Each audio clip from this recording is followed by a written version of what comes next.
Bonjour, c'est Alexis. Aujourd'hui, on va parler de blessures émotionnelles, on va parler de schémas récurrents à travers la petite fille intérieure et qu'on peut voir chez les femmes. Et j'aimerais vous parler de ça, notamment si vous êtes un homme et que vous avez l'impression d'être toujours, ou d'éviter en tout cas, d'être dans un rapport de séduction avec les femmes ou être un peu bizarre.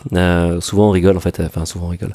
Je me rappelle, c'était un ami qui me disait « Ah ouais, tu vas dans un bar, tu es avec tes copains, tu passes une bonne soirée, puis tout d'un coup il y a une belle fille qui arrive en face. Et mince, il y a une belle fille quoi. Ah, est-ce que je vais lui parler, je vais pas lui parler. Puis tu rentres chez toi et tu t'y penses et en fait t'as passé une soirée pourrie juste parce qu'il y avait une belle fille qui était en face de toi alors que tu passais une bonne soirée avec tes amis. Et de voir, ok, comment est-ce que je fais pour créer ces situations dans ma vie. Je vais vous raconter un peu ce que j'ai vécu là ce week-end. J'étais à un séminaire de Transformational Breath, c'est respiration transformatrice, donc avec Paul et Katharina qui sont vraiment super, qui coachent les dirigeants, notamment avec cette technique, et qui permet d'accéder à nos blocages émotionnels. D'ailleurs, c'était super, on était une quinzaine, je crois, il y avait au moins 6 personnes qui faisaient partie un peu du crew qui suivait des followers quoi, de Nouvel Homme. Donc c'était vraiment top de les rencontrer et voilà, de travailler ensemble sur les différents peut-être blocages émotionnels qu'on puisse avoir. Et donc je vais vous parler un peu du mien, de mon expérience, qui est vraiment liée autour du lâcher prise et de voir la petite fille intérieure en chacun des femmes de manière générale. Même ma mère, ma grand-mère, la boulangère, mais aussi même moi, me connecter avec le petit garçon intérieur. Et donc dans une respiration, donc mon intention était de lâcher prise, donc je me fais coacher par Paul qui me dit ok, c'est quoi l'intention de ton cœur? Ok, ouais, faut que je lâche prise. Je suis beaucoup trop dans le contrôle. Ce sont des stratégies que l'on a pour éviter de sentir émotionnellement.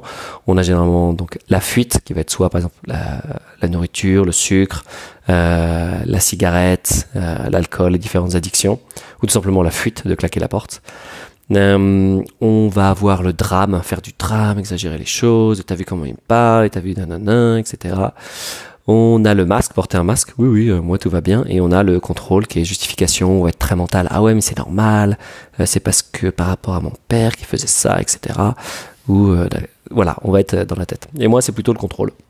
De manière générale, et ce qui est intéressant, c'est qu'on va voir en fait ces différents mécanismes à travers notre respiration. C'est-à-dire que la manière dont on va respirer, donc vraiment au niveau archaïque, quoi, ça va représenter la manière dont on est, dont on agit, dont on se comporte dans le monde et de manière générale. Donc voilà, moi plutôt dans le contrôle, donc intention de lâcher prise. Et là, donc ce qui se passe en fait quand on fait la respiration transformatrice, c'est une respiration donc par la bouche et intense. Très intense, vous pouvez taper des poings, crier, etc. Et ça va libérer des choses émotionnellement. Et ce qui se passe, c'est que on a aussi des visualisations. Donc tout d'un coup, je vois quelque chose, je vois une femme que je connais avec son visage en mode petite fille, qui vient comme ça, qui vient rentrer dans mes côtes, et qui vient dans mon cœur, qui vient prendre une partie de mon cœur et le serrer fort dans ses bras. Et je commence à sentir, ah waouh, je lâchais pas prise parce que j'avais peur de ça. Et tout d'un coup, j'ai un souvenir quand j'avais 7-8 ans.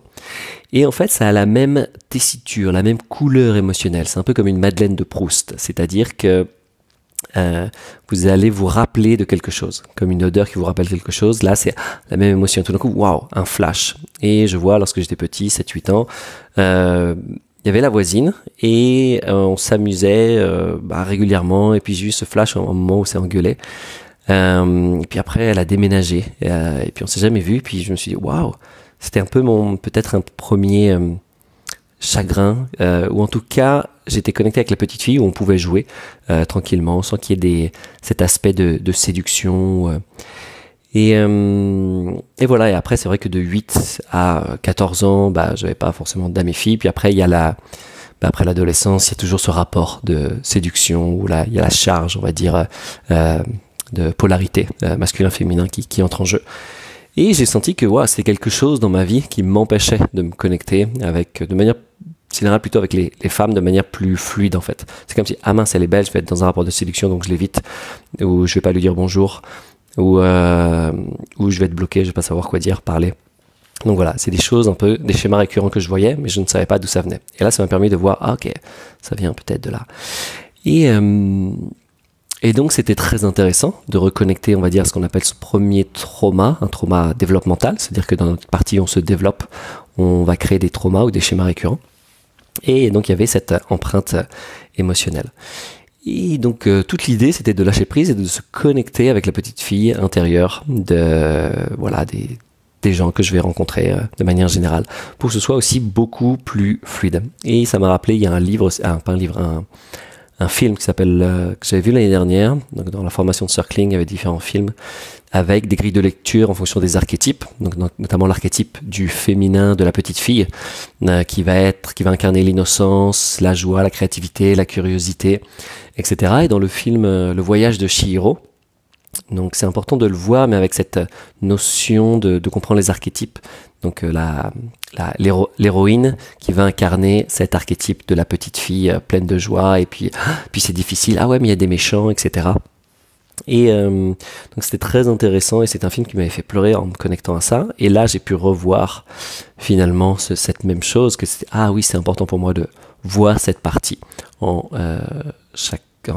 toutes les femmes, et pour pouvoir me connecter de manière beaucoup plus fluide, beaucoup plus naturelle, et pas tout le temps avoir je sens une charge de séduction, une charge ou même au travers de la polarité ou de sexualité, et qui fait que du coup l'interaction est moins fluide, elle est un peu bizarre. Donc ça c'était très intéressant, et je serais vraiment très curieux de savoir si ça vous parle, cette chose-là. Et voilà, et en tout cas je vous invite à regarder un peu ce que font Paul et Katharina à travers la respiration transformatrice, Transformational Breath, qui est vraiment une super technique. Et si vous souhaitez aussi aller plus loin et avoir un groupe de coaching, donc je mets en place le Mastermind Nouvel Homme, qui va être un mastermind, voilà, sur 1 an, vous allez avoir ce suivi, et on va pouvoir travailler ensemble, coaching à haute intensité, avec des week-ends de transformation ensemble. Voilà.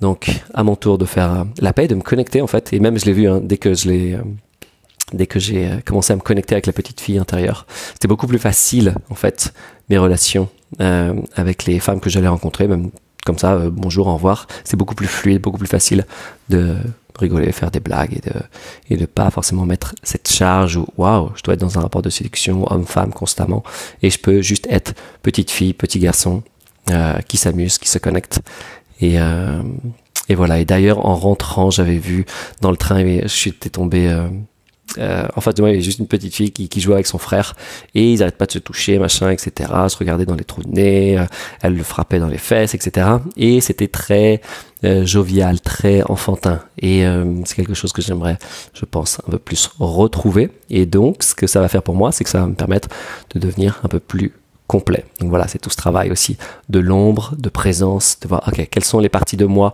qui ne sont pas incarnées, et pouvoir prendre aussi plus de volume, être plus à l'aise au fur et à mesure, et ne pas aller dans les techniques. Je sais qu'il y a beaucoup de trucs de techniques de séduction, etc., qui existent, mais plutôt je vais intégrer ces parties-là en moi pour être beaucoup plus fluide, beaucoup plus confiant, beaucoup plus solide. Et voilà. nouvelhomme.fr/lettres si vous voulez vous abonner à la newsletter, ou alexis.club, et je vous donne rendez-vous très vite. Ciao.